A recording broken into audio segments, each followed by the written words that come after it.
You know what? Aren't you tired of the fact that most popular gaming mouse on the market features the safe and trusted symmetrical form factor?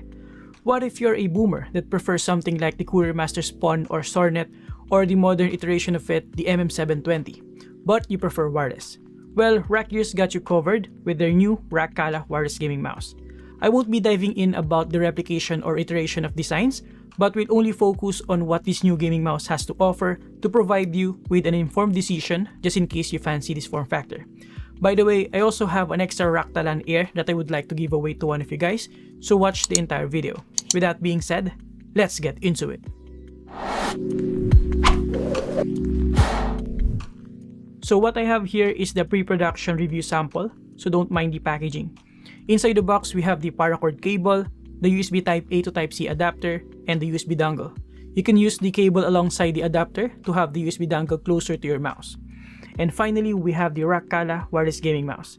By the way, for my international viewers, Rakk is a local brand here in the Philippines, so unfortunately, you're out of luck if you would be interested in this mouse, but maybe someone out there from China will also offer this online.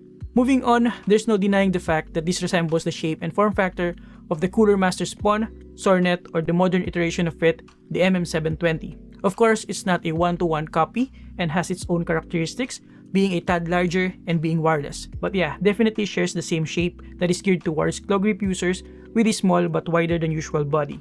As per my measurement, it weighs roughly around 60 grams. It has the same texture as the Rakk Air with a smooth matte finish and has a perforated structure to cut some weight. It also has a smooth groove here on the right side for ring finger support. Now looking from the top, we have the left and right primary buttons that use the KLGM 8.0 micro switches. It is quite lightweight with a soft but crispy click and has a substantial amount of tactile feedback. It also actuates very fast, which is good for gaming.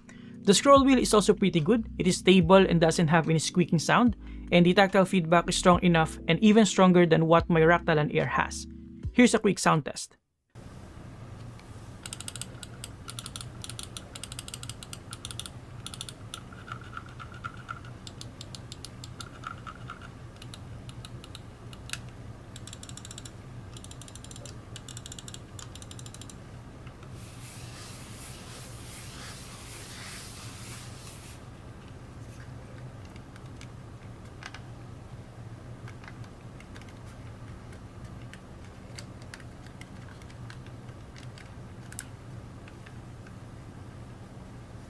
Now, looking at the left side, we have the forward and back buttons that are easy to reach without having to adjust your grip. They also have enough click and tactile feedback. You can also see here that the perforation spans a little bit to the side as well, but doesn't interfere with the side grip.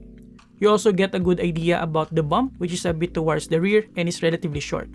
Flipping it to the other side, you'll see the perforation and the groove for the ring finger. And looking at the back, you'll get a better understanding of its shape and form factor with a wider than usual body. In front, as you can tell, the shape is angled towards the right side and has a quite steep angle for the primary buttons. We also have here the USB Type-C port with a substantial cutout. Finally, turning it all over at the bottom, we have 3 PTFE gliders, the PixArt PAW3370 sensor, and the switch between Eco Mode, Off, and Full Illumination. Speaking of illumination, inside the perforated top shell, we have the Rakk logo that illuminates when you enable the RGB mode. However, unlike the Rakk Air, the battery on the Rakk isn't swappable, so that's one thing to consider. The good thing is that you can also use this via a wired connection, and the paracord cable is flexible enough to not get in the way. The weight balance of the Rakk is kinda leaning towards the front side, as you can see here. It is not a deal breaker, but something worth noting.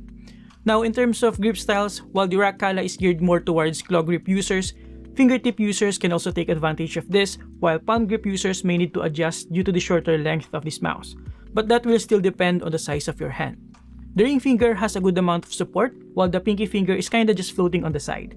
But if you prefer a claw grip with the pinky pushing towards the side, then there is enough groove on the right side to support it.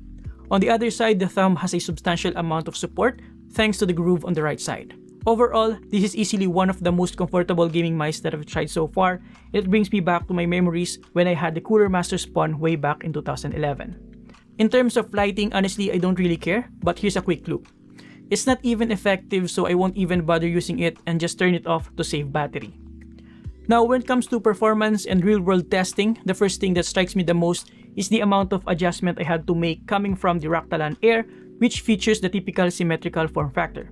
I definitely had to put in some work to be able to get the hang of it. It took me like 5 or more death matches in Valorant before I was able to adjust. For context, typically for a symmetrical gaming mouse, I only need like a game or two. With that being said, performance-wise, I didn't have any major issues with this. The sensor is pretty good as expected from a flawless PAW3370 sensor. Now, using the mouse tester software by Micro, the Rakk was able to maintain tracking even at around 4 meters per second, which is way beyond the normal speed of quick flicks in-game. There is also no noticeable jittering, and the polling rate at 1000 Hz is fairly consistent. Overall, sensor performance is something you need not worry about this gaming mouse. Now, with a 300 mAh of battery, it is rated to last around 30 hours with LED turned off and can be recharged for about 1.5 hours. By the way, a huge shoutout to Gosu Gaming Gears for providing the X-Ray Pad Aqua Control Plus mousepad for our testing. I am a big fan of X-Ray Pad mousepads, especially this one and the Equate. Check the link below if you're interested. Like I said earlier, I'm going to give away one Rakk Air, and all you have to do to join is to like and share this video in public. Of course, subscribe to our channel if you haven't already, and comment down below your favorite feature of the Rakk gaming mouse with the hashtag Rakk. Check the description below for more important information. And lastly, in terms of the software, it is pretty basic, but I appreciate the fact that it has a debounce time adjustment if you prefer faster consecutive taps, and you can also adjust the lift-off distance between 1mm and 2mm. Personally, I just leave it at its default value. Now, inside the software, you'll have up to 4 different profiles, and you can pretty much customize all the 6 buttons available into a different function like another mouse function, toggle the RGB, polling rate, etc. You get the idea. Under the second tab, you can adjust the DPI parameters with up to 6 different presets, and you can also change the corresponding lighting colors for each. You can also adjust the lighting for the DPI effect, adjust the polling rate up to 1000 Hz, and change different standard mouse parameters. Of course, we also have the macro recording if you're into that, and the lighting effect tab wherein you can adjust the lighting effects, brightness, speed, and power saving mode. Overall, it is basic but useful software. So to conclude, if you're looking for something different with an old school shape and form factor that veers away from the typical symmetrical shape while offering all the modern characteristics like a modern sensor and wireless connectivity while also being affordable, the Rakk is a pretty compelling option. And there you have it, guys. Thank you for watching. Huge thanks to Rakk for sending this in. You can get this using the link below. Thank you for watching. Subscribe if you like this, and see you next time. Have a great day, guys. You're awesome.